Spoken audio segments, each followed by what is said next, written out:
हाथों में कट्टा और मुंह में सिगरेट लगाए जो ये शख्स आपको नजर आ रहा है, ये है बागेश्वर धाम के पीठाधीश्वर धीरेन्द्र कृष्ण शास्त्री जी के भाई सौरव गर्ग उर्फ शालिग्राम। पहली नजर में यह तस्वीर देखने के बाद जब आप बागेश्वर धाम के बाबा को अपने मन में याद करते हैं तो आपको यकीन नहीं होता कि ये दोनों भाई हैं, लेकिन आप लोगों की संतुष्टि के लिए कई सारी तस्वीरें हम दिखा दे रहे हैं जहां पर तस्वीरों को देखने के बाद आपको यह भरोसा हो जाएगा कि ये शालिग्राम जो हैं ये धीरेन्द्र कृष्ण शास्त्री जी के भाई हैं।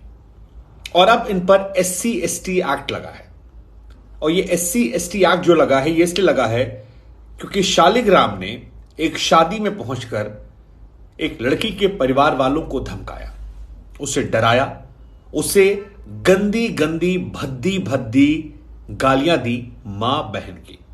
ऐसी गालियां जो मैं आपको सुना नहीं सकता हूं, बीप लगाना पड़ेगा।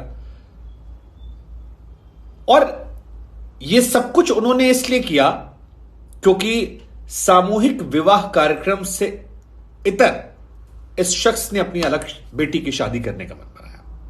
उसने कमिटमेंट कर दी थी कि वो बागेश्वर धाम के धीरेन्द्र शास्त्री जी के यहां पर जो सामूहिक विवाह हो रहा है वहां पर शादी करवाएगा। बाद में इसने अपना इंडिविजुअल कार्यक्रम करवा लिया और इसी से नाराज होकर यहां पहुंचे। परिवार ने जबान लड़ा दी, शालिग्राम का ईगो हर्ट हो गया और फिर और ये ईगो इतना बड़ा था कि अपने से या कहेंगे अपने बाप की उम्र के व्यक्ति को मां बहन की गालियां, मतलब घिनौने शब्दों की जो इंतहा होती है उसको यहां इस्तेमाल कर लिया गया। कट्टा निकालकर तान दिया गया, जैसे वो फिल्मों में दिखाते नहीं, दबंग में दिखाया था, चुन्नी भैया कौन थे।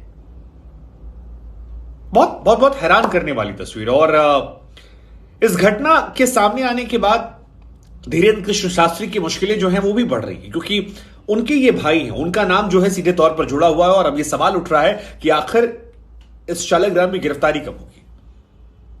और इसमें धर्म का कोई एंगल नहीं है, सीधा सीधा मामला है। एक व्यक्ति जो अपने से बड़े उम्र के व्यक्ति की इज्जत नहीं करता, संस्कारों का पालन नहीं करता, उसे गिरफ्तार होना चाहिए। और धीरेन्द्र कृष्ण शास्त्री जी से जब सवाल पूछा गया तो वो भी कह रहे हैं कि हर बात को मुझसे लिंक मत कर दीजिए, जिसने गलत किया है उसको सजा मिलनी चाहिए। मैं कानून से आग्रह करता हूं कि कानून अपना पालन करे, कानून जो भी दोषी है उसके खिलाफ कार्रवाई करे। लेकिन फैक्ट ये है कि क्या वाकई में कार्रवाई होगी क्या?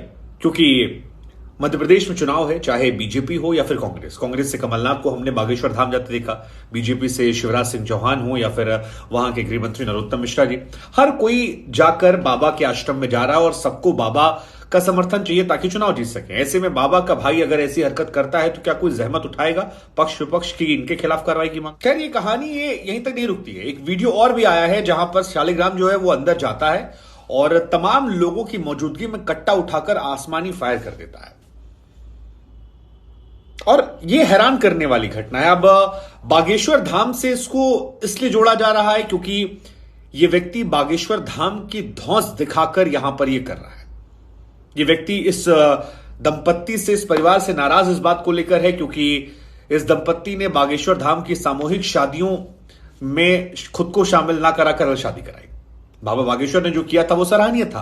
सैकड़ों लड़कियों की शादी करवाई जहां पर तमाम चीजें उन्हें दी गई, बहुत अच्छा कार्यक्रम था, उसकी सराहना हो रही थी।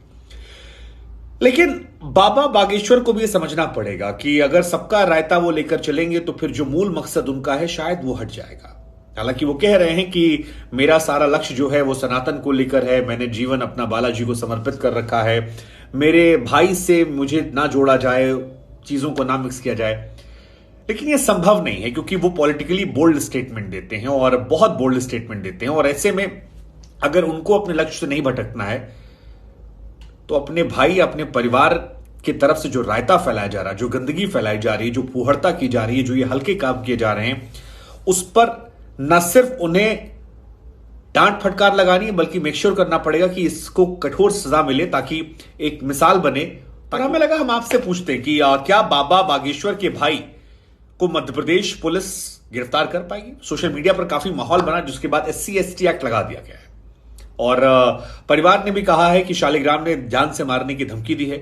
शालिग्राम ने बहुत भद्दी भद्दी गालियां दी हैं, एफआईआर कॉपी भी हम आपको दिखा रहे हैं।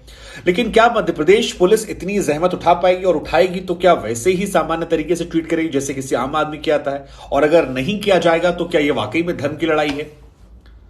मतलब मेरा हमेशा यह कहना है कि हर व्यक्ति को अपने धर्म को बढ़ाने का अधिकार है। मैं खुद अपने धर्म में मेरी आस्था है, लेकिन मुझे फिर यह लगता है, और मैं आप तमाम लोगों से छाती ठोक कर बोलूंगा कि मानवता और इंसानियत की जहां बात आए वहां पर धर्म बड़ा नहीं होता है। और किसी भी शख्स को हमें भगवान नहीं बनाना है, इंसान बनाना है। जो आपके धर्म के लिए अच्छा काम कर रहा है उसकी सराहना करनी है, उससे समर्थन करना है। लेकिन समर्थन और आंख मूंद कर उसके गलत में सहयोग करना, इन दोनों चीज में अंतर होता है।